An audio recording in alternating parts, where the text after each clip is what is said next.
మన Hyderabad college ఫీజుతోనే international degree మీ సొంతం చేసుకోవచ్చు. 8 టాప్ యూనివర్సిటీలు, మీ లైఫ్ మార్చే గ్లోబల్ ఎక్స్పోజర్. మలేషియాలో చదువు హైదరాబాద్ కంటే బెటరా? అసలు నిజాలు తెలుసుకోండి. పూర్తి వివరాల కోసం ఇప్పుడే ఈ వీడియో చూడండి. అండ్ అందరికీ నమస్కారం. నేను మీ Venugopal Reddy from Josh innovations private limited, Josh institute of foreign languages, Edunine career guidance సంయుక్తంగా విద్యార్థులకు అవసరమైనటువంటి అనేక కాంప్రహెన్సివ్ అండ్ కాంపిటేటివ్ అనాలిసిస్తో కూడుకున్నటువంటి వీడియోస్ మనం రూపొందిస్తూ ఉన్నాం. ఇందులో భాగంగా Hyderabad education versus Malaysia education, ఈరోజు ఇది టాపిక్ అనమాట. సో మన దగ్గర ఉన్నటువంటి టాప్ 3 కాలేజెస్ ఏదైతే ఉన్నాయో, లేదా టాప్ 5 కాలేజెస్ పెట్టుకుందాం. సిబిఐటి ఆన్ యావరేజ్గా దాని వాల్యూ వచ్చేసి 30 to 35 lakhs, కొన్ని సందర్భాల్లో పర్సెంటేజ్ తక్కువ ఉంటే 40 lakhs కూడా వెళ్తుంది. సో విఎన్ఆర్ కూడా అంతే ఉంది. మీరు గోకరాజ్ తీసుకున్నా కానీ 15 lakhs డొనేషన్ ప్లస్ ఒక 8 లక్షల రూపాయల ఫీజు 23 లక్షల రూపాయలు అవుతుంది. సో ఇదే ఫీజుతో మీరు ఎనీ బీవీఆర్ఐటీ తీసుకున్నా అదే బడ్జెట్, నారాయణం తీసుకున్నా ఇంచుమించు 23-25 లక్షలు అవుతుంది. సివిఆర్ తీసుకున్నా కానీ 15 లక్షల డొనేషన్ ప్లస్ ఫీజు తీసుకుంటే అది కూడా అంతే అవుతుంది. అంటే టాప్ 10 కాలేజెస్లో ఎక్కడైనా కానీ ఆన్ యావరేజ్ ఒక 2 లక్షల రూపాయల ఫీజు, ఒక 15 లక్షల డొనేషన్. ఇది టాప్ 3 వదిలిపెట్టేసిన తర్వాత మిగిలిన సంగతి అంటే 23 లక్షల నుంచి 25 లక్షలు ఆన్ యావరేజ్గా ట్యూషన్ ఫీజు అవుతుంది. సో మీకు అదే ఫీ స్ట్రక్చర్తో గ్లోబల్ డిగ్రీ తెచ్చుకునేటువంటి అవకాశం మనకి క్లియర్గా ఉంది. సో మలేషియాలో చదవడానికి ఉన్నటువంటి అడ్వాంటేజెస్ ఏంది, హైదరాబాద్లో చదివితే ఉన్నటువంటి అడ్వాంటేజెస్ ఏంది, మనం ఈ వీడియోలో డీటెయిల్గా చూద్దాం. సో మలేషియాలో స్టడీ బెటరా, హైదరాబాద్ కంటే బెటరా? Ultimate education guide for Telugu students. So మనం సాధారణంగా ఏం ఆలోచిస్తాం? So near by Hyderabad, Bengaluru, Chennai, so మనకి నియర్ బైగా ఉన్నటువంటి 3 ఎడ్యుకేషన్ హబ్స్ అనమాట ఇవి. సో ప్రైవేట్ కాలేజ్లో పోయేసి మనం డొనేషన్లు కూడా చేరుతూ ఉంటాం. మీకు ఏమొస్తుంది? దాంతో ఒక లోకల్ డిగ్రీ వస్తుంది. లోకల్గా మనకి ఆదిలాబాద్ నుంచి, అనంతపురం నుంచి, అమలాపురం నుంచి, ఆమదాల వలస నుంచి ఫ్రెండ్స్ ఏర్పడతారు. సో లోకల్ నెట్వర్క్ అంతా క్లారిటీగా వస్తుంది. మనకు మొత్తం తెలుగు రాష్ట్రాల్లో ఉన్నటువంటి పిల్లలందరూ కూడా మీరు కలుసుకొని ఫ్రెండ్షిప్ ఏర్పాటు చేసుకోవచ్చు. దాన్ని రీజనల్ నెట్వర్క్గా మీరు చెప్పొచ్చు. లోకల్ డిగ్రీ వచ్చేస్తుంది. జేఎన్టీయూ హైదరాబాద్ నుంచి మీకు బీటెక్ డిగ్రీ వస్తుంది, లేదా ఉస్మానియా యూనివర్సిటీ నుంచి వస్తుంది. సో మనం మిస్ అవుతుంది ఏంది? ఇందులో ఇంటర్నేషనల్ డిగ్రీ వస్తుంది. మీకు మలేషియా పోతే మీకు international degree, world recognized international degree వస్తుంది.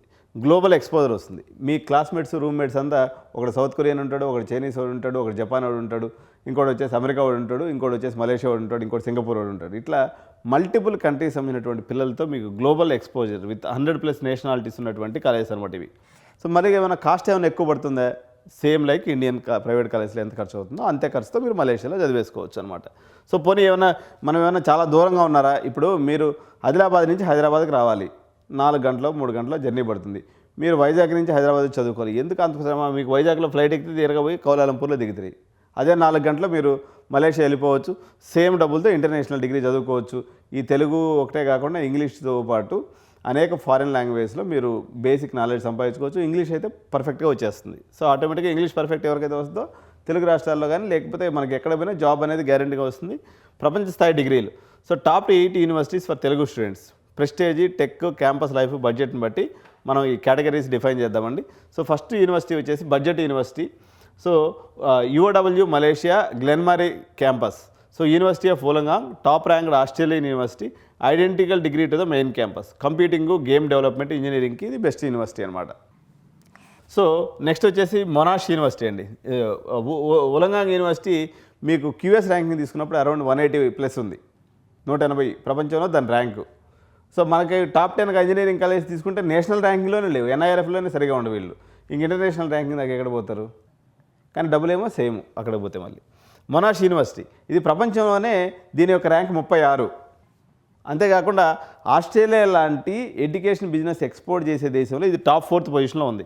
So group of 8 member college అంటారు. అమెరికాలో ఐవీ లీగ్ కాలేజ్ ఎట్లనో, బ్రిటిష్లో అంటే యూకేలో రస్సెల్ గ్రూప్ ఆఫ్ కాలేజ్ ఎట్లనో, భారతదేశంలో ఐఐటీస్ ఎట్లనో, మొనాష్ యూనివర్సిటీ అట్లా గ్లోబల్ ప్రెస్టేజ్ అనమాట.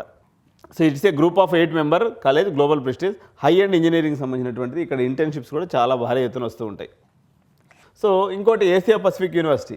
మనకి సాంబార్దా అన్నట్టుగా మన తమిళ పిల్లలు ఎక్కువ మంది ఉండే ప్లేస్కి పోవాలనుకున్నట్లయితే ఏసియా పసిఫిక్ యూనివర్సిటీ పోతే ఇండియన్స్, బంగ్లాదేశ్, నేపాల్, పాకిస్తాన్ ఇట్లా మనకి ఏషియన్ పీపుల్ కూడా ఎక్కువ మంది ఉంటారు. కొంత ఫారినర్స్ తక్కువ ఉన్నప్పటికీ మీరు ఫారినర్స్తో కలిసి చదువుకోవాలంటే ఇవి మొనాష్లోకి వెళ్తే మీకు అన్ని కంట్రీస్ దాదాపు 100 కంట్రీస్ ఉంటాయి. సో ఏపీయూలో కూడా మీకు ఒక 40-50 ఏషియన్ కంట్రీస్ నుంచి ఎక్కువ మంది ఉంటారు. కొంచెం వైట్స్ తక్కువ నెంబర్ అనమాట. ఇక్కడ కొంచెం బ్లాక్ పిల్లలు కూడా ఉంటూ ఉంటారు. స్టిల్ కాలేజ్ అయితే వీళ్ళ దగ్గరే తీసుకున్నట్లయితే artificial intelligence, cyber security, software engineering, so వీళ్ళ మెయిన్ కోర్ ఏరియాస్ అనమాట. సో ఈ ఏరియాలో వీళ్ళ దగ్గర సైబర్ సెక్యూరిటీ ల్యాబ్ చూస్తే మతిపోతుంది అనమాట, అంత బాగుంది. సో వీళ్ళు లైవ్లో బగ్ డిటెక్షను, లైవ్లో అటాక్ ఎడ్ చేయడానికి కూడా నేర్పిస్తుంది. Cyber security lab in Asia Pacific university. And మీకు మార్నింగ్ లేస్తే మన దోశ, ఇడ్లీ, సాంబార్ మన హైదరాబాద్లో ఉన్నట్టే ఫుడ్ ఫెసిలిటీ అయితే వితిన్ ద క్యాంపస్లో మన తమిళియన్ ఫుడ్ పెట్టున్నాడు. సేమ్ మనకి లోకల్ ఫుడ్ అంతా కూడా ఈజీగా దొరుకుతుంది. సో మీ ఇక్కడ మీకు అకామిడేషన్ కూడా చాలా చీప్ అండి. ఏసియా పసిఫిక్ యూనివర్సిటీ దగ్గర మీకు రూమ్ రెంట్స్ వచ్చేసి 5,000 కూడా దొరికిపోతాయి. 4 కలిసి తీసుకుంటే 20,000 రూమ్ రెంట్ తీసుకుంటే మీకు తక్కువ ఖర్చుతో మీకు ఇంటర్నేషనల్ డిగ్రీ వస్తుంది. ఇంటర్నేషనల్ డిగ్రీతో మరో ఒక లాభం ఏం చెప్పాలా, మీరు ఇంటర్నేషనల్ డిగ్రీ అయిపోయిన తర్వాత డైరెక్ట్గా మీరు గేట్కి కానీ అప్లై చేసుకున్నట్లయితే ఎన్ఐటీసీలోకి వచ్చి పడిపోతారు. సో 30 లక్షలు ఇక్కడ పెట్టే బదులు మళ్ళీ ఇక్కడ గేట్ కోసం మళ్ళీ 2 సంవత్సరాలు వేస్ట్ చేసే బదులు, లేదా ఇప్పుడు అమెరికా పోయే పరిస్థితి కూడా లేదు కాబట్టి మీరు ఉలంగాంగ్ యూనివర్సిటీలోనో లేకపోతే ఏపీలో చదువుకొని వచ్చారనుకోండి, డైరెక్ట్గా గేట్ రాసుకొని మీకు ఎన్ఐటీస్లో కొట్టుకున్నట్లయితే మీకు అటు గ్లోబల్ డిగ్రీ చేతిలో ఉంటుంది, ఇంగ్లీష్ లాంగ్వేజ్ పర్ఫెక్ట్ వచ్చేస్తుంది, మీకు ఇండియన్ ప్రెస్టేజ్ ఇన్స్టిట్యూషన్స్ అయినటువంటి ఎన్ఐటీ డిగ్రీ కూడా ఎంఎస్ రూపంలో, ఎంటెక్ రూపంలో వచ్చేస్తుంది అనమాట. సో రెండు మంచి ఇన్స్టిట్యూషన్స్లో చదవడం వల్ల మినిమం 25 లక్షల రూపాయల జాబ్తో మీరు సెటిల్ అయిపోతారు. మీరు మంచి కాలేజీలో ఇప్పుడు టాప్ 20లో టాప్ 30% ఉండి గోకరాలు చదువుకున్నారనుకోండి, మీకు రావచ్చు 8 నుంచి 10 లక్షల రూపాయలు. సో మీకు 25 lakhs ప్యాకేజ్ ఎప్పుడు పోతారు? 6-7 yearsకు పోతారు. అన్ని రోజులు వెయిట్ చేసే బదులు ఇది short cut method. So quality మరియు హాస్పిటాలిటీలో నెంబర్ 1 టైలర్స్ యూనివర్సిటీ అనేది మలేషియాలో ఉన్నటువంటి ప్రైవేట్ యూనివర్సిటీస్లో నెంబర్ 1 అండి. దీని యొక్క గ్లోబల్ ర్యాంకింగ్ కూడా చాలా బాగుంది. హాస్పిటాలిటీ అండ్ లీజర్ హోటల్ మేనేజ్మెంట్లో వీళ్ళు గ్లోబల్ QS ర్యాంకింగ్లో టాప్ 20లో ఉన్నారు. మీరు QS ర్యాంకింగ్ ఓవరాల్గా తీసుకున్నా కూడా ఇది మెయిన్ మదర్ యూనివర్సిటీ లేకపోతే parental university in Malaysia which is having 240 QS ranking అనమాట. ఇక సన్వే యూనివర్సిటీ అంటే వీళ్ళకి గ్లోబల్ డిగ్రీస్కి వీళ్ళకి కూడా ఉంది. చైనా పీపుల్ ఎక్కువ ఉంటారు. ఇన్ఫ్రాస్ట్రక్చర్ వైజ్ తీసుకున్నప్పుడు మన ఇండియన్ అదానీ అనమాట ఈ సన్వే యూనివర్సిటీ చైర్మన్ అక్కడ. సో మలేషియాలో 3/4 భాగాన్ని ఒక రకంగా వీళ్ళే నిర్మించారు. వీళ్ళకి లేని బిజినెస్ లేదు. కన్స్ట్రక్షన్ ఉంది, తర్వాత హోటల్ ఉంది, తర్వాత మీకు రిసార్ట్స్ ఉన్నాయి. సన్వే సిటీ అనమాట, వీడి పేరుతో ఒక పెద్ద సిటీనే ఉంది మలేషియాలో. సో అంత ఫేమస్ కాలేజ్ ఇది సన్వే, పెద్ద క్యాంపస్ అనమాట ఇది. సో మీకు తక్కువ ఖర్చుతో ఎక్కువ కావాలి, కొంచెం మీకు ఇప్పుడు చైనా ఓరియంటేషన్గా కావాలన్నట్లయితే GMN అనేది అక్కడ గవర్నమెంట్ యూనివర్సిటీ అండి చైనాలో. సో వీళ్ళ first overseas campus of top Chinese university. So marine biotechnology కానీ, ట్రెడిషనల్ చైనీస్ మెడిసిన్ కానీ, ఇంజనీరింగ్ కానీ క్యాంపస్ అయితే 150 ఎకరాలు బ్యూటిఫుల్గా ఉంది క్యాంపస్. మన తెలుగు పిల్లలు అయితే ఒక 200-300 మంది ఉన్నారు.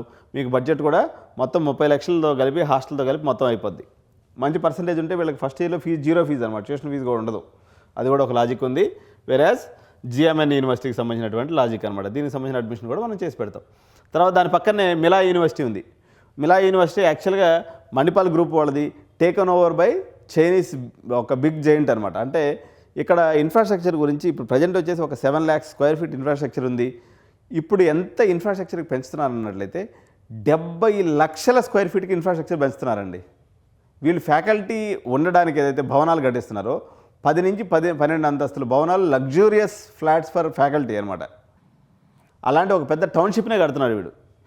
ఇక్కడ ఒక ఏదైతే ఆడిటోరియం ఏదైతే కట్టబోతున్నారో 25,000 మంది ఒకటేసారి కూర్చునే అంత capacity auditorium, international swimming pool, లేని ఫెసిలిటీ లేదు. సో ప్రజెంట్ అయితే మ్యాక్సిమం అంతా కన్స్ట్రక్షన్లో ఉంది. ఇప్పుడు ఉన్న వాడికైతే 7 లక్షల square feet present Indian orientation ఘనంగా ఉంది. బట్ చైనీస్ పిల్లలు కూడా ఒక 50% ఇక్కడ చదువుకుంటూ ఉన్నారు. తర్వాత మీకు మంచి పర్సంటేజ్ ఉంది జేఈలో. మలేషియా పోవడం ఇంట్రెస్టే. ఇంకా తక్కువ ఖర్చుతో అంటే సంవత్సరానికి 2-3 లక్షల రూపాయలు లేకపోతే 1,50,000 రూపాయలు అయిపోవాలి, అది కూడా లేకుండా కూడా అయిపోవాలనుకున్నట్లయితే university of Malaya and UVM university, ఈ 2 యూనివర్సిటీ ఆఫ్ మలయా అనేది oldest and number 1 public university అండి. Very low fees. బట్ ఇక్కడ యాక్సెప్టెన్సీ రేట్ ఏదైతే ఉందో చాలా తక్కువ ఉంటుంది, బిలో 10% అనమాట. సో ఈ టేబుల్ని ఒకసారి కానీ మీరు తీసుకున్నప్పుడు మిలా యూనివర్సిటీలో 4.5 to 6 lakhs rupees per annum ఉందండి. లివింగ్ కాస్ట్ వచ్చేసి 18,000. ఆన్ యావరేజ్ లివింగ్ కాస్ట్ ఏదైనా కానీ 25,000 నుంచి 30,000 మలేషియాలో ఉంటుంది. APU GMNలో 5.5 to 7.5 lakhs ఉంది. UOW సన్వేలో 6 lakhs నుంచి 8.5 lakhs వరకు ఉంది. టైలర్స్ మరియు మొనాష్లో ఒక 8 lakhs to 14 lakhs వరకు ఇక్కడ ఫీజులు అనేవి ఉన్నాయన్నమాట. సో ఇక్కడ చూస్తే మీకు కొంచెం మీకు హాస్టల్ ఫీజు ఎక్కువ ఎందుకు అనిపిస్తుంది అంటే ఇక్కడ సిటీలో ఉంది, ఇది మిడ్ ఆఫ్ ది సిటీలో ఉంది కాబట్టి అక్కడ కొంచెం మీకు రూమ్స్ అనేవి కొంచెం కాస్ట్లీగా ఉంటాయి. దానివల్ల మీకు 30,000 నుంచి 45,000 పర్ మంత్ అనేది మీకు ఫుడ్ అనేది కాస్ట్లీగా కనిపిస్తుంది. సో మీకు ఇండియా వర్సెస్ మలేషియా తేడా ఒకసారి టేబుల్ చూసుకోండి. ఇది లోకల్ నెట్వర్క్, మనకు ఉన్నటువంటి అన్ని జిల్లాల నుంచి పిల్లలు ఉంటారు. ఇప్పుడు మంచి కాలేజీ తీసుకున్నట్టయితే సో అక్కడేమో global network, friends from 100 countries. అదేవిధంగా ఇదేమో రీజనల్ ఎక్స్పోజర్, అదేమో global degree, easier jobs in Singapore, Europe. మీరు ఎక్కడ పోయినప్పుడు కూడా నెక్స్ట్ మంచి క్యూఎస్ ర్యాంకింగ్ ఉన్నటువంటి యూనివర్సిటీలో పోయి ఎంఎస్ చేసుకోవచ్చు, లేదా గేట్ రాసి వచ్చేసి మళ్ళీ ఎన్ఐటీస్లో బట్టి మళ్ళీ 10 లక్షల ప్యాకేజ్ కొట్టుకోవచ్చు, ఇట్లా కూడా చేయొచ్చు. సో స్టాండర్డ్ పర్సనాలిటీ డెవలప్మెంట్ వస్తుంది. అదేవిధంగా మీరు 10 మంది ఎక్కువ మంది దేశాలతో కలిసి ఉన్నప్పుడు ఏంటంటే మీకు సుపీరియర్ పర్సనల్ గ్రోత్ ఉంటుంది. మీ ఇన్వెస్ట్మెంట్కి 10 రెట్ల ఆదాయం అనేది అక్కడ మలేషియాలో వచ్చేదానికి అవకాశం ఉంది. సో ఎవరికి ఇది best for the budget? A college best అనుకుంటే మిలా university and university of Malaya అనేది కొంచెం తక్కువ బడ్జెట్ ఉన్నటువంటి. మీకు ఆస్ట్రేలియన్ డిగ్రీ కావాలనుకుంటే యూనివర్సిటీ ఆఫ్ మలేషియా, లేదా మీరు బాగా సిటీ వైబ్ని ఎంజాయ్ చేయాలి అనుకుంటే మాత్రం బాగా అంటే మిడ్ ఆఫ్ ది సిటీ, ఉదాహరణకు మన లెవెల్లో తీసుకున్నప్పుడు కేఎంఐటి కాలేజీ, లేకపోతే పివి సిద్ధార్థ విజయవాడ, ఇట్లా అంటే మీకు సిటీ హెడ్ క్వార్టర్స్లో గీతం యూనివర్సిటీ వైజాగ్, ఇట్లా సిటీ సెంటర్లో ఉన్నటువంటి కాలేజ్, లేదా గాయత్రి విద్యా పరిషత్, ఇట్లా మీకు సిటీ సెంటర్లో ఉన్నటువంటి కాలేజ్ కావాలనుకుంటే Sunway university, Taylor's university 2 mid of the కౌలాలంపూర్లో ఉంటాయి. సో క్యాంపస్ లైఫ్ కావాలి, కొంచెం పీస్ఫుల్గా ఉండాలి, పెద్ద క్యాంపస్ కావాలనుకుంటే జిఎంఎన్ యూనివర్సిటీ. సో మనకి ఏషియన్ కాంటినెంట్ కొంచెం బ్లాక్స్, కొంచెం బ్రౌన్ స్కిన్ ఇట్లా ఉండాలి, మన వాళ్ళందరూ ఉండాలి, కాకపోతే ఒక 50 దేశాల్లో ఉండాలి అన్న ఆలోచన కానీ మీకు ఉన్నట్లయితే ఏసియా పసిఫిక్ యూనివర్సిటీ, అదేవిధంగా హ్యారియట్ వాట్ యూనివర్సిటీ మలేషియా కూడా మీకు చాలా పీస్ఫుల్ ఎన్విరాన్మెంట్లో ఉంటుంది. సో ఇట్లా మలేషియాకి వెళ్ళి చదువుకోవడం అనేది మీకు very very very budget friendly option అండి. హైదరాబాద్లో టాప్ 10 అడ్మిషన్ల కోసం ఎవరైతే చూస్తుంటారో, లేదా బ్రాండ్ కాలేజెస్ అయినటువంటి ఎస్ఆర్ఎం అనుకోండి, విఐటి అనుకోండి, మణిపాల్ అనుకోండి, లేదా మీకు అమృత అనుకోండి, ఇటువంటి కాలేజీలో 5-6 లక్షల రూపాయలు కట్టే బదులు మీకు ఫారెన్ డిగ్రీతో పాటు మంచి ఎక్స్పోజర్ వస్తుంది, సేఫ్టీ సెక్యూరిటీ ఉంటుంది. మలేషియా, సింగపూర్ ఒకప్పుడు మన ఆంధ్ర తెలంగాణ లాగా అన్నదమ్ముళ్ళలాగా ఉండేవాళ్ళు, వాళ్ళు కూడా ఏదో మనస్పర్ధలో విడిపోయారు. సో సింగపూర్ యొక్క లెగసీ ఉంటుంది. మలేషియాలో ఉన్నటువంటి వైబ్ ఏదైతే ఉందో, మంచి ఎయిర్ క్వాలిటీ ఇండెక్స్, అంటే మీకు బిలో 25-30 ఎయిర్ క్వాలిటీ ఇండెక్స్ ఉంటుంది, పచ్చదనం ఉంటుంది, రోడ్స్ ఇన్ఫ్రాస్ట్రక్చర్ నీట్గా ఉంటుంది, క్రైమ్ రేట్ ఉండదు, మన ఫుడ్ ధారాళంగా దొరుకుతుంది. ఎందుకంటే మన తమిళియన్స్ అక్కడ మేజర్ డామినేషన్గా ఉన్నారు. సో మీకు జర్నీ టైం కూడా జస్ట్ 4 అవర్సే. మీకు ఎవరైనా తల్లిదండ్రులుగా మీరు వెళ్ళాల్సి వచ్చినా కానీ వీసా సౌకర్యం కూడా ఏం అవసరం లేదు. డైరెక్ట్గా మీరు జస్ట్ ఒక ఫామ్ నింపేసి మలేషియా వెళ్ళిపోయి వచ్చేయచ్చు. మీకు వెస్ట్కి వెళ్ళాలి అనుకున్నటువంటి వాళ్ళు ఇక్కడ 30 లక్షలు పెట్టి డిగ్రీ చదువుకొని ఎంఎస్కి బీటెక్కి పోయే బదులు మీరు అక్కడ అదేదో 30 లక్షలు పెట్టేసి పీజీకి వచ్చేసి మీరు ఎన్ఐటీలు చదువుకున్నట్లయితే అదే 25 lakhs ఇండియాలో వస్తుంది. సో భారతదేశంలో ప్రజలు ఎక్కడైతే విద్యార్థులు ఉన్నారో విదేశాల్లో పోయి నానా బాధలు పడుతూ ఉన్నారు. సో ఆ బాధలంతా లేకుండా ఎన్ఐటీలో కానీ చదువుకున్నట్టయితే లోకల్లో మనకి 20-25 lakhs ప్లేస్మెంట్ వస్తుంది. మీ పిల్లలు మీ కళ్ళ ముందు ఉంటారు. సో మీ యొక్క లేటర్ స్టేజెస్లో ఈ పిల్లలు దగ్గర పెట్టుకోవడం అనేటువంటి కాన్సెప్ట్ ఇప్పుడు చాలామంది ఆలోచిస్తూ ఉన్నారు. సో విదేశాలకు పంపించి ఉద్యోగాలు చేయించే ఉద్దేశం లేనప్పుడు జస్ట్ చదువుకొని ఇట్లా వచ్చుకోవాలనుకున్నప్పుడు అమెరికాకు పోయి 50 లక్షలు 70 లక్షలు తగలబెట్టడం అనేది వేస్ట్ పంచాయతీ అది. సో మీకు మంచి ఎన్ఐటీ లాంటి ఇన్స్టిట్యూషన్స్లో సీట్ ఇప్పించే బాధ్యత, మలేషియాలో మంచి కాలేజీలో సీటు ప్రొవైడ్ చేసి అక్కడ మీకు 4 ఏళ్ళు మెంటర్షిప్, అదేవిధంగా కెరియర్ కౌన్సిలింగ్, మీకు ఎక్కడ ఎటువంటి ఇబ్బందులు లేకుండా ఎడ్యునైన్ మీకు అండదండలుగా ఉండి చూసుకుంటుంది కాబట్టి. సో బడ్జెట్ పెట్టగలిగినటువంటి వాళ్ళు, ఈ 4 hours జర్నీకి ప్రిపేర్ అయినటువంటి వాళ్ళు, బ్రాడర్ మైండ్ సెట్ ఉన్నటువంటి వాళ్ళు, వీళ్ళందరూ కూడా మమ్మల్ని కానీ అప్రోచ్ అయితే సో మీకు సరైనటువంటి గైడెన్స్ ఇటు మలేషియా పరంగా కానీ, అటు సింగపూర్ పరంగా కానీ, లేదా దుబాయ్లో ఉన్నటువంటి ప్రామినెంట్ ఇన్స్టిట్యూషన్స్ అయినటువంటి BITS Pilani, Manipal, Wollongong, Heriot Watt, Middlesex, ఇటువంటి అన్ని యూనివర్సిటీస్లో ఉన్నాయి. లేదా మీరు సింగపూర్లో ఉన్నటువంటి మంచి యూనివర్సిటీస్ అయినటువంటి ఎన్టీయూ అనుకోండి, ఎన్ఎంయూ అనుకోండి, లేదా నేషనల్ సింగపూర్ యూనివర్సిటీ అనుకోండి, ఇటువంటి యూనివర్సిటీలో అడ్మిషన్స్ కావాలన్నా Edunine is a one stop solution undergraduate education in abroad. Country ఏదైనా డెస్టినేషన్ ఒకటే, that is none other than Edunine career guidance. Thank you so much. Jai Hind, జై భారత్.